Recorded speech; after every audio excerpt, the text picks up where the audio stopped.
तपाईले कुनै पनि अनलाइन माध्यमबाट चाहिँ अर्निङ गरिराख्नु भएको छ र त्यो पैसालाई चाहिँ रिसिभ गर्न चाहनुहुन्छ भने तपाईहरुलाई चाहिँ पेपल एकाउन्टको चाहिँ जरुरत पर्न सक्छ। तपाईहरुले युट्युब अथवा डिफ्रेन्ट प्लेटफर्महरुमा चाहिँ डिफ्रेन्ट मेथडहरु चाहिँ पाउन सक्नुहुन्छ जसको थ्रुबाट चाहिँ तपाईहरुले पेपल एकाउन्ट चाहिँ क्रिएट गर्न सक्नुहुन्छ। तर त्यो मेथडहरु चाहिँ केही टाइम पछि चाहिँ काम नलाग्ने हुन्छ।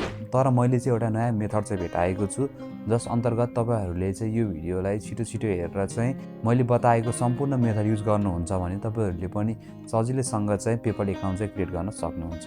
र तपाईहरुले चाहिँ पहिला नै पेपल एकाउन्ट बनाइसक्नु भयो र त्यो पेपल एकाउन्ट चाहिँ अहिले युजमा आइरहेको छैन भनौं अथवा त्यो पेपल एकाउन्टले चाहिँ अहिले काम गरिरहेको छैन भने चाहिँ त्यो पेपल एकाउन्टलाई चाहिँ लगइन गरेर अहिले नै डिलिट गरिहाल्नुहोस् र मैले भने अनुसारले चाहिँ तपाईहरुले नयाँ मेथड युज गरेर चाहिँ पेपल एकाउन्ट चाहिँ अहिले नै क्रिएट गर्न सक्नुहुन्छ।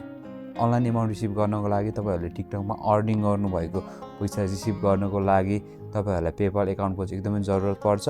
म आज यो भिडियोमा चाहिँ तपाईहरुलाई नेपाली नम्बरबाट नै कसरी पेपल एकाउन्ट क्रिएट गर्ने त्यो सिकाउने छु। पेपलले चाहिँ यस्तो मेथडहरुलाई चाहिँ कहिले बन्द गरिदिन्छ थाहा हुँदैन, त्यसैले यो अपर्च्युनिटीलाई मिस नगरिकन अहिले नै यो भिडियो हेरेर चाहिँ तपाईहरुले पेपल एकाउन्ट चाहिँ बनाइहाल्नुहोस्। सम्पूर्ण कुराहरु म तपाईहरुलाई डिटेलमा एक्सप्लेन गर्नेछु, त्यसैले यो भिडियोलाई चाहिँ स्किप नगरिकन फर्स्टदेखि लास्टसम्म हेर्नु होला। यसैगरी तपाईहरु चाहिँ हाम्रो च्यानलमा नयाँ हुनुहुन्छ भने हाम्रो च्यानललाई सब्स्क्राइब गर्न चाहिँ नबिर्सिनु होला किनकि तपाईहरुको लागि म यस्तै भिडियो लिएर आउने गर्दछु। So let start our video. हेर्न सक्नुहुन्छ म चाहिँ मेरो ल्यापटपको स्क्रिनमा आइसकेको छु। मैले जे स्टेपहरु तपाईहरुलाई बताउने छु त्यो तपाईहरुले आफ्नो मोबाइलमा पनि गर्न सक्नुहुन्छ। नर्मली तपाईहरुले आफ्नो मोबाइललाई चाहिँ डेस्कटप मोडमा लगेर चाहिँ मैले जे स्टेपहरु भन्छ त्यही अनुसारले चाहिँ तपाईले गर्न सक्नुहुन्छ। कुनै पनि एउटा ब्राउजरमा गइसकेपछि तपाईहरुले यहाँ गएर सर्च गर्नुहोस् paypal.com/np भनेर चाहिँ सर्च गर्नुहोस्। /np भनेर सर्च गरेर इन्टर गर्नुहोस्। यति गरिसकेपछि तपाईहरुले यहाँ देख्न सक्नुहुन्छ साइन अप फर फ्री भनिएको छ, यसमा क्लिक गर्नुहोस्। त्यसपछि तपाईले आफ्नो इमेल एड्रेस चाहिँ युज गर्नुपर्ने हुन्छ। आफ्नो इमेल एड्रेसलाई चाहिँ यहाँ हाल्नुहोस्।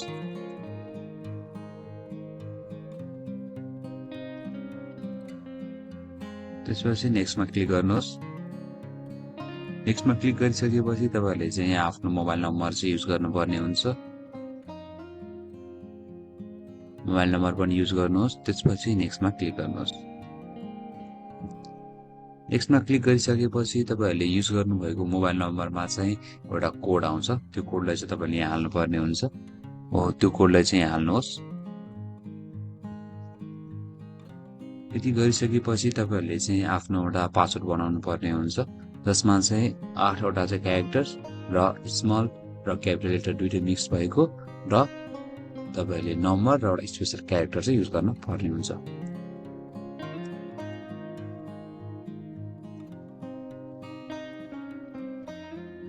यति गरिसकेपछि नेक्स्टमा क्लिक गर्नुहोस्। नेक्स्टमा क्लिक गरिसकेपछि तपाईले यहाँ देख्न सक्नुहुन्छ नेसनालिटी नेपाल आइसकेको छ। तपाईले आफ्नो first name, middle name, last name र डेट अफ बर्थ चाहिँ हाल्नु पर्ने हुन्छ।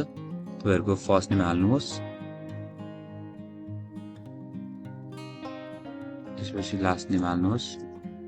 त्यसपछि तपाईले आफ्नो डेट अफ बर्थ चाहिँ युज गर्नु पर्ने हुन्छ।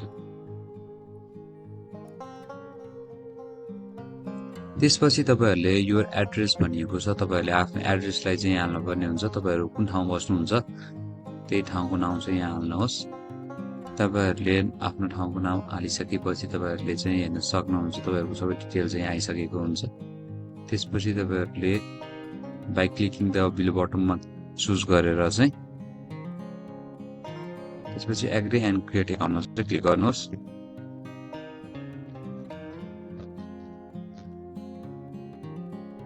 यति गरिसकेपछि तपाईहरुले देख्नुहुन्छ how do you want to try this भनिएको छ। Join over 400 million people using paper globally भनिएको छ। यहाँ हेर्न सक्नुहुन्छ तपाईहरुले सप गर्न कि सेन्ड मनी के गर्नको लागि चाहिँ यसको लागि चाहिँ अहिले तपाईले नर्थ गरिदिनुहोस्। आफ्नो कार्डलाई चाहिँ यहाँ लिंक गर्नुपर्ने हुन्छ। तपाईको डेबिट अथवा क्रेडिट कार्ड छ भने चाहिँ तपाईले चाहिँ यहाँ सजिलैसँग चाहिँ लिंक गर्न सक्नुहुन्छ। तपाईहरुले यहाँ सक्नुहुन्छ debit or credit card number भनिएको छ। तपाईको कार्डको नम्बर हाल्नुहोस्। तपाईको कार्डको टाइप कुन भिसा मास्टरकार्ड कुन युज गर्नुहोस्। तपाईहरुले अहिलेसम्म इन्टरनेसनल पेमेन्ट गर्नको लागि डलर कार्ड बनाउनु भएको छैन भने चाहिँ मैले अलरेडी एउटा भिडियो बनाइसकेको छु। जुनको लिङ्क चाहिँ म तल डिस्क्रिप्सन बक्स प्लस तपाईँले माथि आई बटनमा पनि देख्न सक्नुहुन्छ। एकचोटि त्यो भिडियो हेरेर चाहिँ तपाईँले सजिलैसँग चाहिँ इन्टरनेसनल कार्ड भनौँ अथवा डलर कार्ड चाहिँ बनाउन सक्नुहुन्छ। हो यस्तो तरिकाले चाहिँ तपाईँहरूले चाहिँ पेपल एकाउन्ट बनाउन सक्नुहुन्छ र केही टाइमपछि तपाईँहरूले जुन मोबाइल नम्बर चाहिँ युज गर्नुभएको थियो हो त्यो मोबाइल नम्बरमा चाहिँ तपाईँहरूले चाहिँ एउटा मेसेज पाउन सक्नुहुन्छ जुन तपाईँ स्क्रिनमा देखिराख्नु भएको छ। हो यस्तो तरिकाले चाहिँ तपाईँहरूले चाहिँ पेपल एकाउन्ट चाहिँ बनाउन सक्नुहुन्छ। हो यस्तो तरिकाले तपाईँहरूले चाहिँ पेपल एकाउन्ट चाहिँ बनाउन सक्नुहुन्छ। केही प्रब्लम आएको छ भने तल कमेन्ट बक्समा चाहिँ कमेन्ट गर्न सक्नुहुन्छ। र यो भिडियो मन पर्यो भने एउटा लाइक गर्न चाहिँ नबिर्सिनु होला, साथै हाम्रो च्यानललाई सब्सक्राइब गर्न पनि नबिर्सिनु होला। र यो भिडियो मन पर्यो भने तपाईँहरूको साथीलाई यो भिडियो सेयर गर्न पनि नबिर्सिनु होला। र यति भन्दै म यो भिडियोलाई यहीँ गर्न चाहन्छु। See you in the next video.